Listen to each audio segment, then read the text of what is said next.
Oi, turma, tudo bem? Eu sou o professor Adeblan e na nossa aula de hoje nós vamos conhecer um projeto muito importante da Prefeitura de Imperatriz, que é o projeto Meu Ambiente.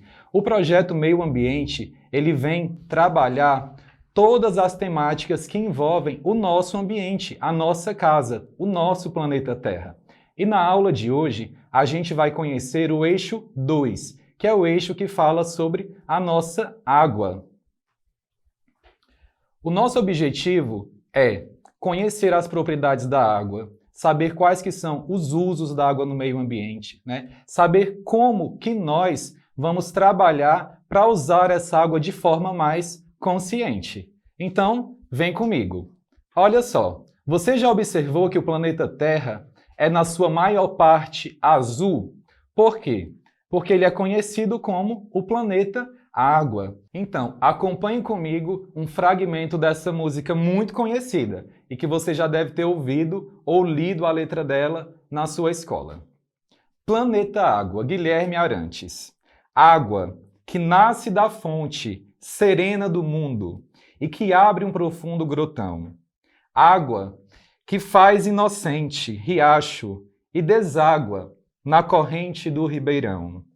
Águas escuras dos rios, que levam a fertilidade ao sertão. Águas que banham aldeias e matam a sede da população. Terra, planeta água.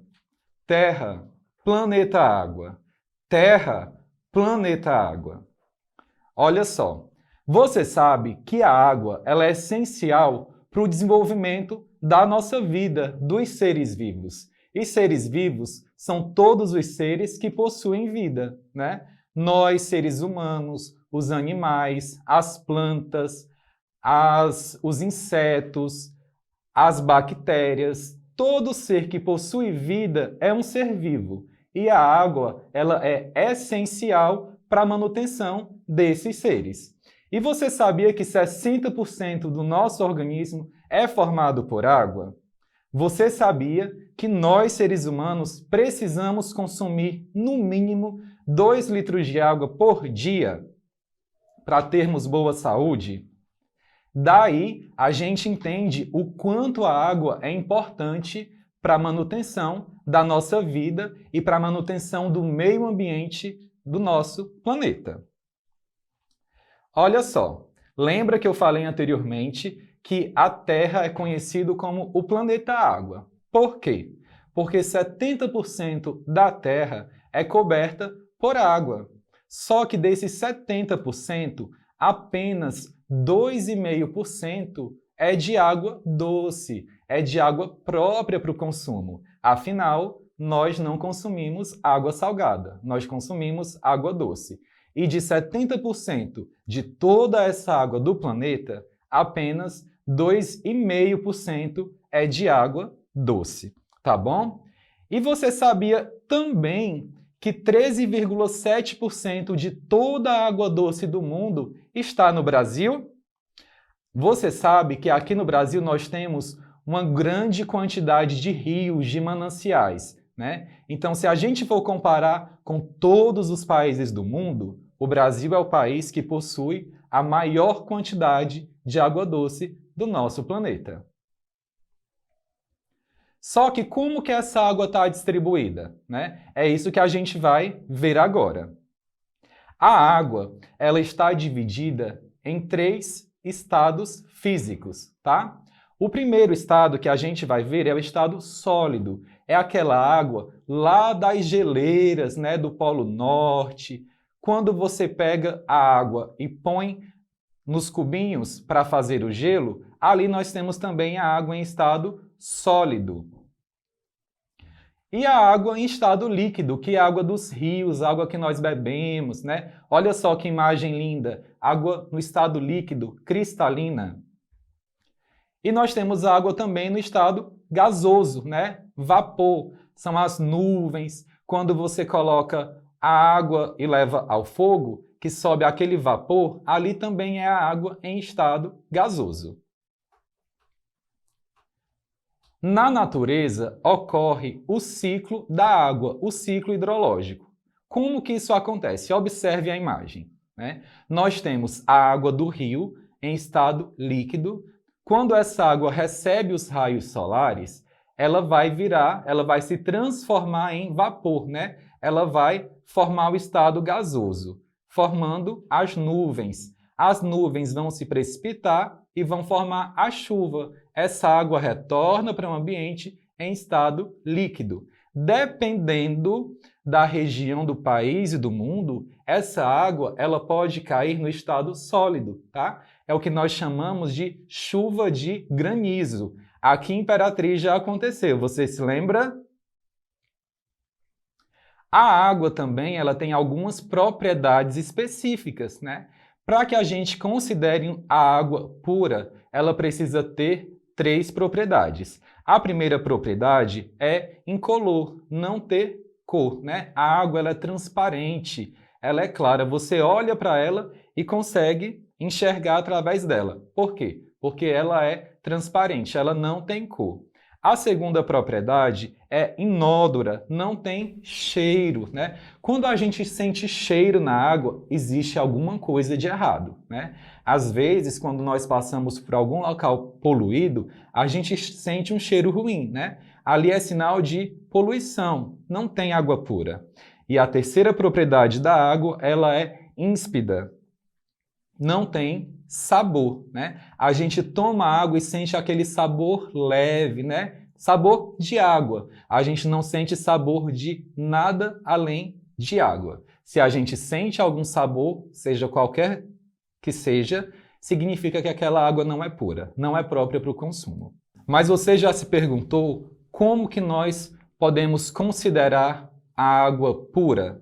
A água pura ela pode ser considerada através de 3 propriedades, tá? A primeira propriedade é que ela é incolor, ela não possui cor. Se você pegar um copo de água e colocar ele na linha da sua visão, você vai conseguir enxergar o que está do outro lado. Por quê? Porque ela não tem cor, ela é transparente. É a primeira propriedade para a gente considerar que a água é pura.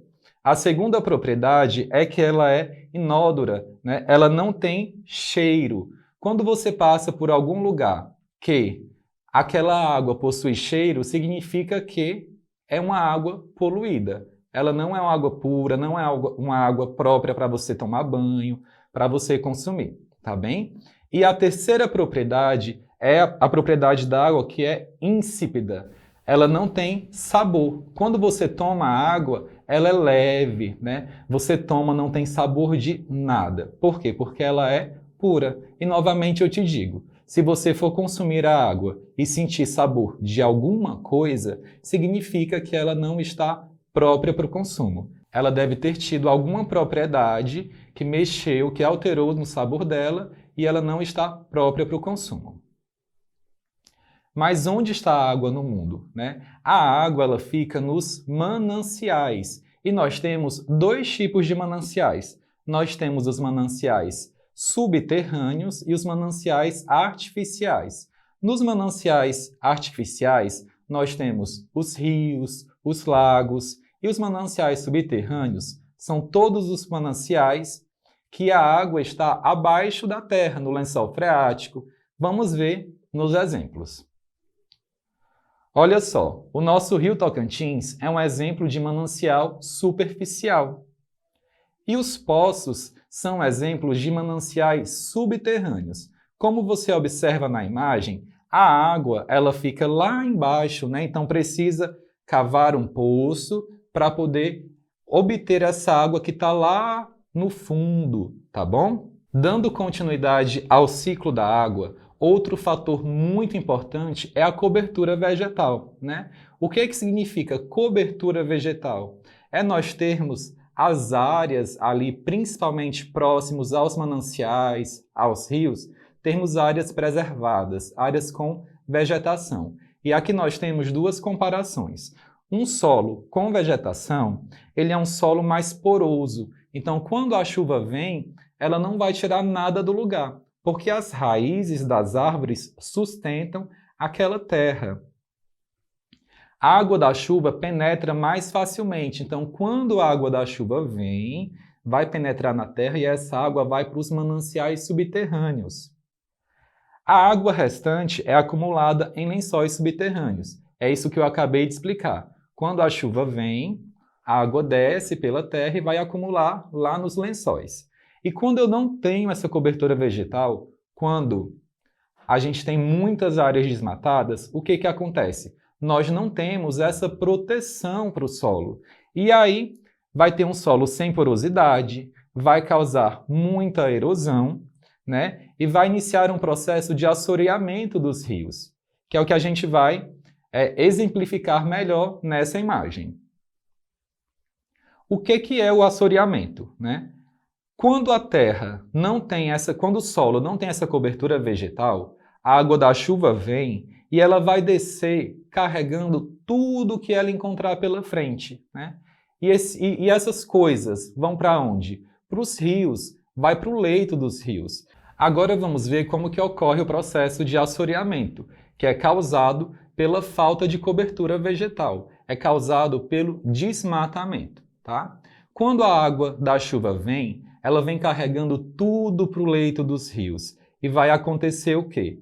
Vai acontecer um alargamento, porque a margem daquele rio não está protegido pelas árvores, pelas plantas, né? Então aquele solo ele perdeu a porosidade, né? Aquele rio ele vai ficando mais largo e menos profundo, porque tudo que a chuva traz vai vir para o fundo do rio e vai causar o assoreamento, né? Esse rio ele vai perder saúde, ele vai perder muita coisa importante para preservação dele, tá bom? Por isso que a gente tem sempre que estar preocupado com o replantio de árvores nativas nas margens do rio, né? E no nosso meio ambiente como um todo. Na imagem de baixo, a gente tem o quê? A gente tem um rio que teve suas matas preservadas, onde não ocorre o processo de assoreamento. E esse rio aqui, você conhece?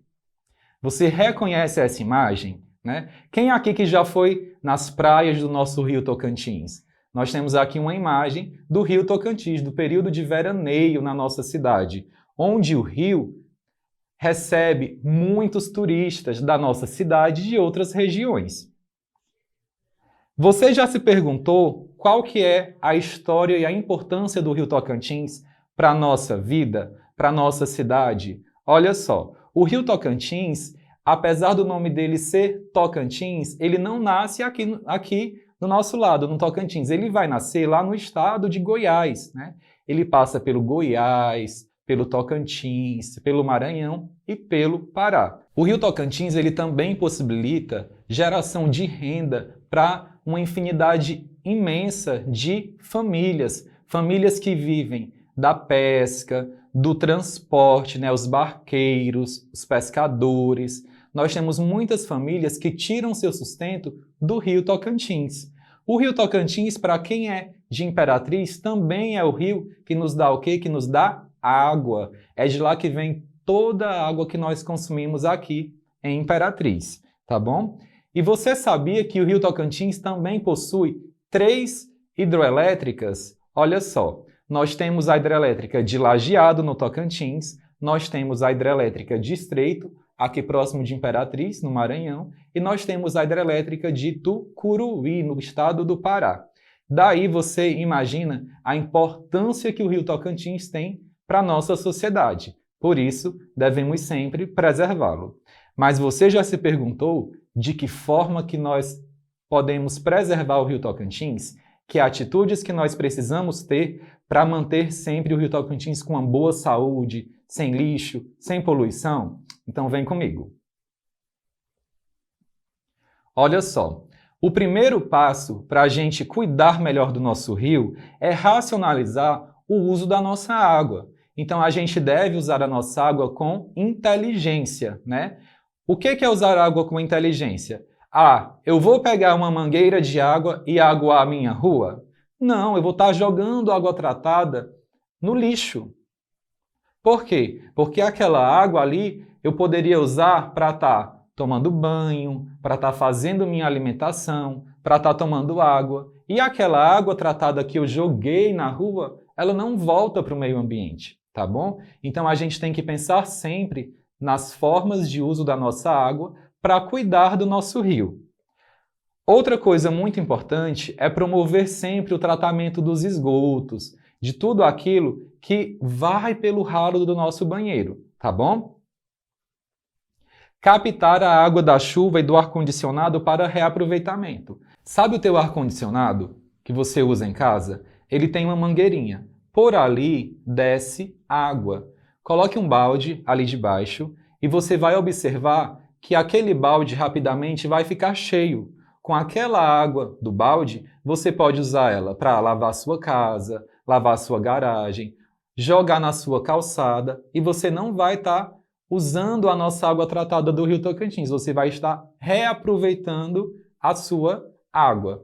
Olha só que ideia inteligente. Manter bueiros limpos. A gente sabe que na nossa cidade nós temos uma infinidade grande de bueiros, que às vezes a gente passa e está sujo. E muitas vezes não é por falta de limpeza, é por falta de consciência ambiental da nossa população, que joga lixo nas ruas, que joga lixo nos bueiros, e quando a chuva vem, vai carregar tudo para o bueiro e vai acontecer o quê? Vai entupir aquele bueiro, vai contribuir para que a nossa rua não fique limpa. Então, quando você estiver na rua, pegue o seu lixo, jogue no cesto de lixo para evitar que isso aconteça. E por último, e não menos importante, respeitar as matas ciliares, que são as matas que ficam ali nas margens do Rio Tocantins. Muitas escolas no projeto Meio Ambiente fazem sabe o quê? Elas desenvolvem projetos e vai fazer o plantio de árvores nativas nas margens do nosso Rio Tocantins. Tá? É uma ideia para você, na sua escola, desenvolver no projeto Meio Ambiente, no eixo água. Tá bom? Outro fator muito importante são os riachos que cortam a nossa cidade. Nesse mapa, nós temos a cidade de Imperatriz e nós temos 5 riachos que cortam a nossa cidade. Infelizmente, a informação que eu vou passar agora não é uma informação legal, pelo contrário, é triste. Esses 5 riachos hoje, eles se encontram poluídos. Talvez seus pais, seus avós, quando chegaram na nossa cidade, tomaram banho nesses riachos, beberam água desses riachos. Por quê? Há alguns anos, eles tinham água limpa. Hoje, infelizmente, com o crescimento desordenado, esses riachos eles estão poluídos e suas águas não estão mais próprias para consumo, né? Mas assim, a gente também tem que cuidar deles. A gente pode desenvolver projetos de limpeza dos riachos, a gente pode desenvolver projetos de reflorestamento das margens desses riachos, tá bom? Então pense, reflita com a sua professora, com a sua escola, de que forma você pode contribuir para resgatar a vida desses riachos, porque lá ainda existe vida, tá bom? E agora eu te pergunto, a gente fez essa aula para você conhecer sobre a importância da água, sobre o uso da água, mas de que adianta conhecer tudo isso e não saber o que é consumo consciente? Eu vou te convidar agora a refletir sobre que atitudes você deve tomar para consumir a água de forma consciente. E o que é o consumo consciente? É repensar as formas que nós consumimos algo, tá bom? É utilizar de forma inteligente, pensando e priorizando o meio ambiente, né? Eu vou colocar em uma balança as minhas necessidades básicas e o meio ambiente, para que elas andem lado a lado. O primeiro ponto do consumo consciente é o quê? É repensar. Então a gente vai repensar quanto tempo a gente passa no banho, tomar banhos menos demorados, desligar a torneira no momento que você está escovando os dentes, desligar o chuveiro enquanto você está se ensaboando, passando o shampoo no cabelo, tá bom? Todas essas ações vão contribuir para que a gente use menos água e automaticamente vai acontecer o consumo consciente. Aqui na imagem, essa criança, ela está consumindo a água de forma consciente ou não? ela não está consumindo água de forma consciente. Por quê? O chuveiro está ligado enquanto ela está passando sabonete pelo corpo. Está errado. Em casa, a gente não quer que você faça isso. A gente quer que você desligue o chuveiro, passe sabonete e só depois ligue o chuveiro novamente, tá bom?